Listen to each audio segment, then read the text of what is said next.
Keharuman cinta kasih tanpa pamrih telah menarik dunia menjadi satu keluarga.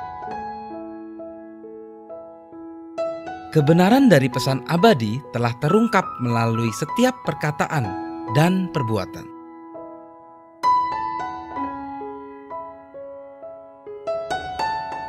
Pemenuhan dalam pelayanan kasih telah diajarkan dengan pengorbanan tanpa henti. Kehidupan Tuhan itu sendiri adalah pesannya.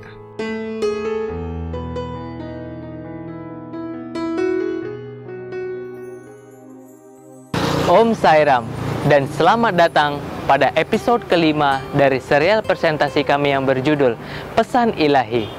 Sebelum kita mengetahui kelanjutan dari episode sebelumnya, mari saya mengingatkan Anda kembali bahwa saat ini kita sedang membahas dasar dari spiritualitas. Pada 2 episode sebelumnya, kita membahas sebagai berikut. Kebahagiaan yang sesungguhnya adalah bersatu dengan Tuhan.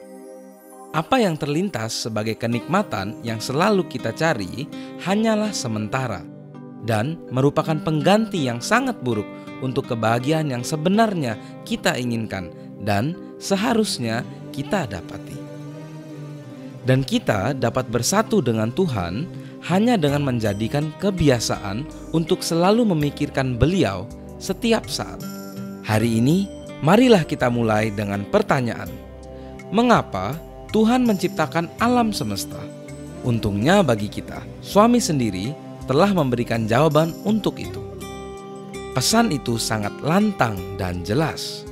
Tuhan menciptakan alam semesta ini sebagai sebuah panggung dan menaruh manusia di sana agar cinta kasih dapat tumbuh. Di sini kita harus memahami bahwa Tuhan secara abstrak merupakan perwujudan dari cinta kasih. Tetapi agar cinta kasih itu dapat diekspresikan diperlukan sebuah medium atau sebuah agen. Makhluk hidup dapat menjadi instrumen tersebut dan memang kita dapat melihat berbagai ekspresi cinta kasih pada binatang. Namun, manusia merupakan instrumen terbaik untuk mengekspresikan cinta kasih. Untuk itulah Tuhan menciptakan manusia. Dalam kata lain, manusia seharusnya saling mencintai dan tidak membenci satu sama lain, berkelahi satu sama yang lain, dan seterusnya. Dengan kata lain, kehidupan ini merupakan sebuah drama di mana cinta murni adalah temanya, dan biarpun kita tidak mengetahuinya, kita semua merupakan pemain dalam drama ini. Tentu saja, bahasa yang digunakan oleh setiap pemain diharapkan merupakan bahasa cinta kasih yang murni. Jadi kalian dapat melihat bahwa kehidupan manusia mempunyai tujuan yang spesial. Oleh karena itu, suami sering kali mengatakan, dari semua makhluk hidup, kehidupan manusia merupakan yang tertinggi. Demikianlah suami selalu mengingatkan bahwa kehidupan manusia sangat spesial dan istimewa, serta tidak boleh disia-siakan seperti apa yang sering kita lakukan. Sayangnya, banyak dari kita yang tidak menyadari apa yang sebenarnya diinginkan Tuhan dari kita yang menyebabkan drama ini tidak berjalan seperti yang diharapkan. Pada dasarnya, manusia mengacaukannya dengan mengganti cinta kasih yang murni dengan kemarahan, kebencian, keserakahan, konflik, perang, dan sebagainya. Jadi, apa yang salah? Apakah Tuhan menulis naskah untuk drama yang tidak sempurna? Tidak juga. Tuhan sebagai penulis naskah tertinggi dan sutradara dan produser terakhir tidak diharapkan untuk membuat kesalahan mendasar seperti ini. Sebaliknya, Tuhan melakukan sesuatu yang luar biasa. Pertama, Tuhan menciptakan panggung yang diberi nama alam semesta, menaruh para pemainnya yang tentunya adalah kita sebagai manusia. Biasanya, dalam sebuah drama, setiap pemain diberikan naskah dan diharuskan untuk berbicara sesuai dengan naskah tersebut. Namun, Tuhan melakukan hal lain. Beliau mengatakan kepada manusia, "Ini adalah panggungmu, dan kalian yang membuat drama ini berkembang." Pedoman dasar kalian adalah apapun yang kalian lakukan harus dilakukan atas dasar cinta kasih yang tulus. Marilah kita lihat bagaimana kalian akan menghadapi tantangan ini. Jadi inilah yang dilakukan oleh Tuhan. Namun segalanya tidak berjalan sebagaimana mestinya. Pada awalnya, manusia masih mengingat instruksi, dan banyak dari mereka yang mendasari kehidupan atas satya, kebenaran, dan dharma, kebajikan. Namun perlahan tapi pasti mereka mulai melupakan tujuan Tuhan menempatkan mereka di dalam dunia. Bukan hanya itu saja, banyak resi yang merasa tergoda akan kesenangan duniawi.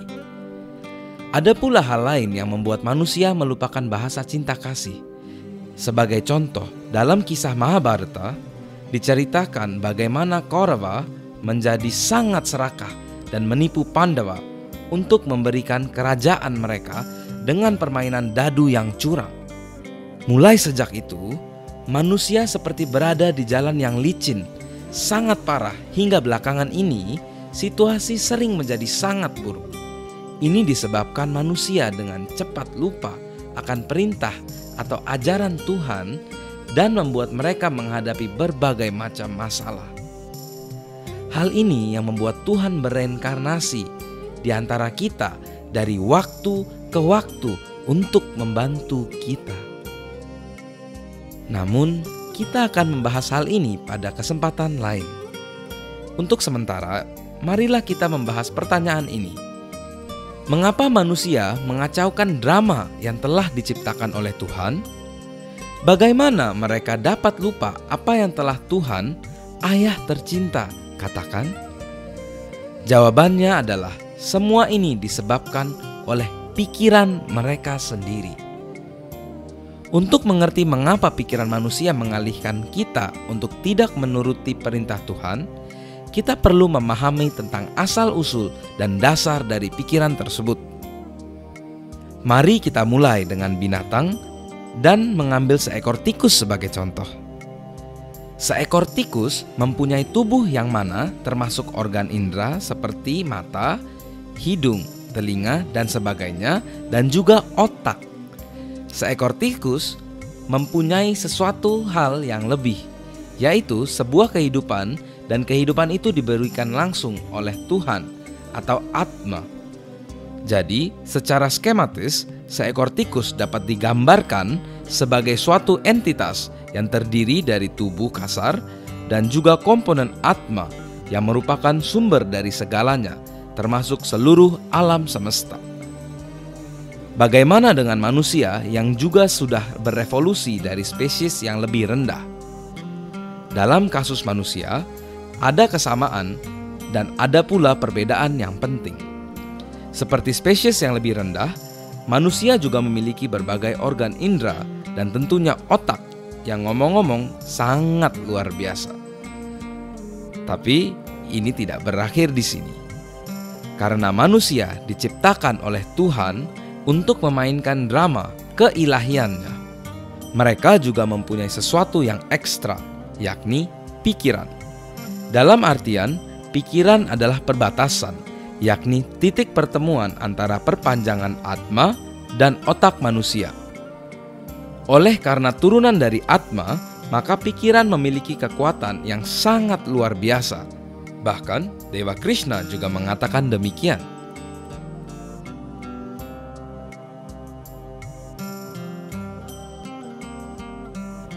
Karena kekuatan yang hebat inilah yang membuat manusia dapat melakukan hal-hal yang luar biasa. Pada waktu yang sama, manusia juga telah berevolusi dari spesies yang rendah. Pikiran membawa banyak sekali perilaku hewani seperti kemarahan, kejahatan, dan sebagainya. Secara singkat, apabila manusia mencoba untuk memainkan instruksi Tuhan pada drama keilahian ini, maka apa yang akan terjadi bergantung pada bagaimana pikiran setiap orang merespon pada dua kekuatan yang berbeda. Satu kekuatan akan menarik pikiran mereka kepada hal-hal yang bersifat duniawi, sedangkan kekuatan yang satunya akan mencoba menarik pikiran mereka menuju Tuhan. Hasil dari masing-masing kasus ini dapat ditentukan oleh seberapa besar pengaruh dari hati nurani manusia untuk melawan kekuatan yang berasal dari dunia luar. Sangatlah penting untuk memahami hal ini dengan jelas, karena hal ini sendiri dapat menjelaskan kepada kita mengapa ada beberapa manusia yang baik dan ada yang tidak baik. Dalam kasus seseorang yang baik, pengaruh dari hati nuraninya sangatlah kuat, yang membuatnya dapat menerangi pikirannya dengan kuat. Hasilnya, kebaikan dalam diri orang itu dapat mengalahkan kekuatan buruk dan orang tersebut keluar sebagai individu yang berbudi luhur dan spiritual.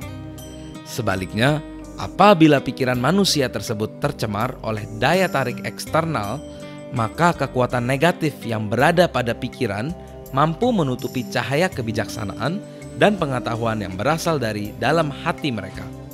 Akhirnya, manusia itu menjadi persilangan antara binatang dan iblis. Mungkin beberapa dari kalian pernah mengikuti acara perayaan Navratri di Prasanthi Nilayam yang biasanya dirayakan pada bulan September atau Oktober. Festival ini biasanya berlangsung selama 9 hari dan merupakan perayaan di mana kita memuja Ibu Alam Semesta.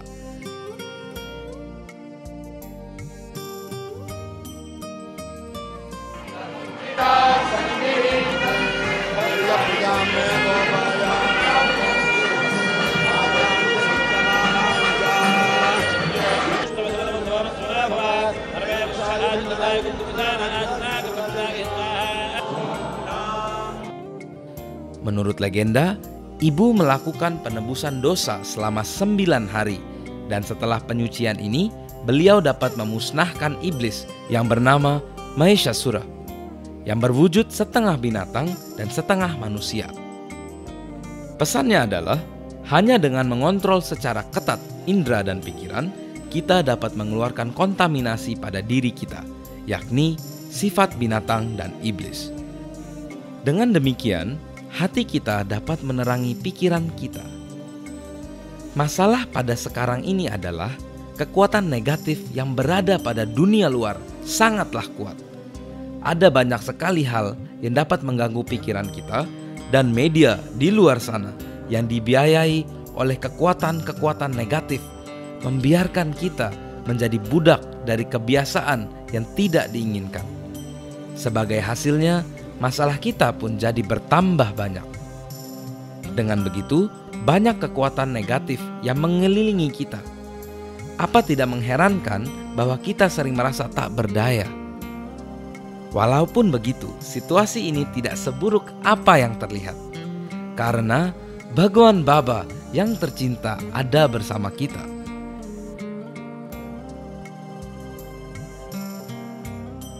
Di dalam Bhagavad Gita diceritakan bahwa Dewa Krishna meyakinkan manusia bahwa kapan saja manusia mengalami penderitaan, maka beliau akan kembali dan beliau telah menepati janjinya. Bukan saja beliau kembali sebagai suami kita tercinta, namun beliau juga terus mengingatkan kepada semua manusia, "Mengapa engkau takut di saat aku di sini?" Dan apabila itu belum cukup, maka beliau juga mengatakan berulang-ulang kali, "Aku ada di dalam dirimu, bersamamu, di atasmu, di bawahmu, di sekitarmu." Ada 2 poin penting yang perlu kita catat dari pernyataan Baba yang tadi. Pertama, beliau ada di dalam diri kita sendiri, yang berarti beliau berada di dalam hati kita semua tanpa kecuali. Yang berarti tempat pertama di mana kita harus mencari suami adalah pada hati kita sendiri. Poin kedua, yang dikatakan suami adalah beliau omnipresent, yang berarti Beliau ada di mana-mana, di dalam semua dan di setiap waktu.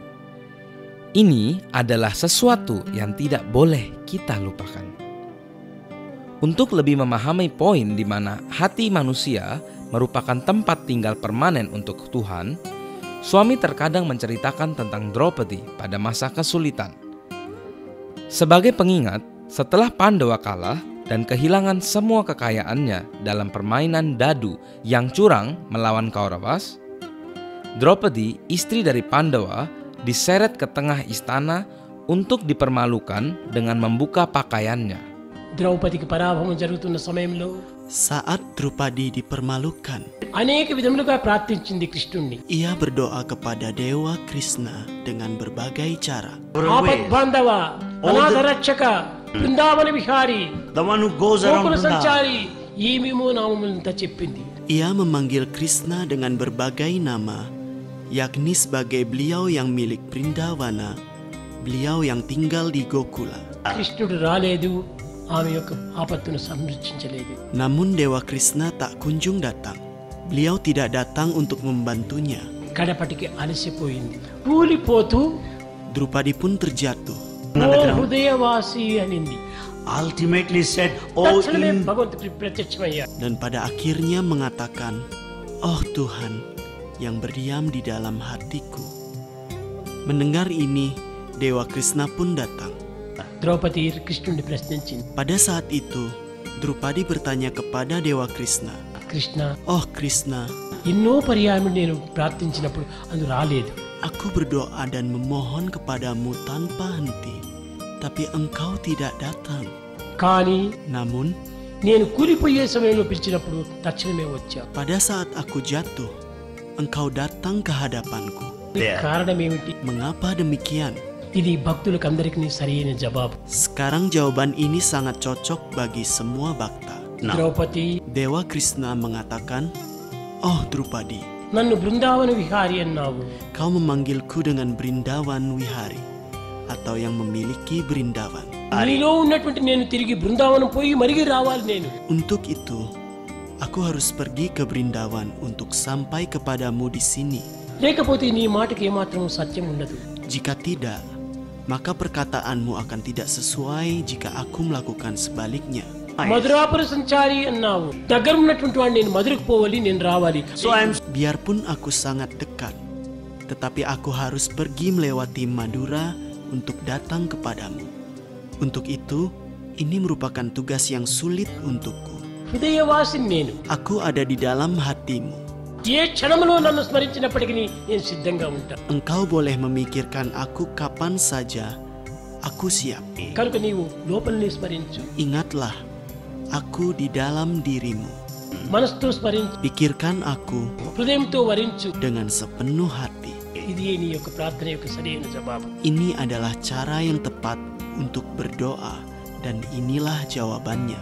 Cerita ini mungkin fiktif, namun suami menceritakan ini untuk menegaskan bahwa kita jarang mencari Tuhan di tempat yang seharusnya, yakni di dalam diri kita sendiri. Kita akan kembali pada poin ini pada kesempatan lain. Tetapi untuk saat ini, ada satu hal yang harus diungkap, peran dan pentingnya buddhi, intelek. Manusia bertanya apabila Tuhan betul-betul ada di dalam diri kita. Mengapa beliau tidak merespon pada saat kita memanggil beliau sekeras-kerasnya? Jawabannya mudah sekali. Pikiran kita terhubung dengan hati melalui sebuah sambungan hotline, yakni buddhi. Apabila sambungan ini tidak berfungsi dengan benar, maka Tuhan tidak dapat berbicara kepada kita di saat kita menyimpang dari jalan satya, kebenaran, dan dharma, kebajikan. Pada saat gangguan inilah suara hati tidak dapat didengar. Jelas bahwa gangguan ini adalah tidak berfungsinya buddhi yang tidak dikehendaki dan harus dihindari dengan segala cara. Dan cara terbaik untuk ini adalah dengan pemeliharaan yang tepat dan rutin. Dengan kata lain, apabila buddhi bekerja dengan baik, maka kapan saja kita memanggil Tuhan, beliau akan segera mendengar suara kita. Jadi, dengan menjaga buddhi dalam kondisi yang baik dapat membantu kita dalam dua hal. Pertama, Tuhan dapat membantu kita apabila kita berada pada jalan yang salah, dan begitu juga pada saat kita memanggil Tuhan. Beliau akan dapat mendengar kita dengan keras dan jelas. Dengan demikian, pertanyaan bermuara kepada bagaimana cara melakukan pemeliharaan pada hubungan gawat darurat dengan Tuhan yang disebut buddhi. Kita akan membahas ini pada kesempatan berikutnya. Tapi untuk sementara, saya boleh katakan bahwa tugas kita telah dibuat mudah oleh karena suami telah memberikan seluruh prosedur pemeliharaannya. Kita sangatlah beruntung karena Tuhan dalam wujud manusia ada di tengah-tengah kita, membantu kita dengan banyak dan dengan berbagai cara. Dengan memberikan rasa terima kasih yang dalam kepadanya, marilah kita menutup sesi ini dengan membawa pulang pelajaran untuk hari ini, yakni Tuhan itu omnipresent, yakni berada di mana-mana, di dalam setiap makhluk hidup, di setiap saat. Namun tempat terbaik untuk mencari beliau adalah di dalam hati kita sendiri. Seperti yang telah dikatakan suami merupakan tempat tinggal tetap beliau. Yang perlu kita lakukan adalah memanggil beliau. Tetapi tangisan kita harus seperti anak sapi yang kehilangan induknya. Tuhan ada di dalam hati kita setiap waktu dan tersedia 24 jam selama 7 hari. Tetapi untuk mencapai beliau, kita perlu hotline, buddhi, atau intelek dalam kondisi yang baik. Demikian episode kita untuk hari ini. Terima kasih telah bersama kami dan bergabung dengan kami kembali dalam episode selanjutnya. Jai Sai Ram.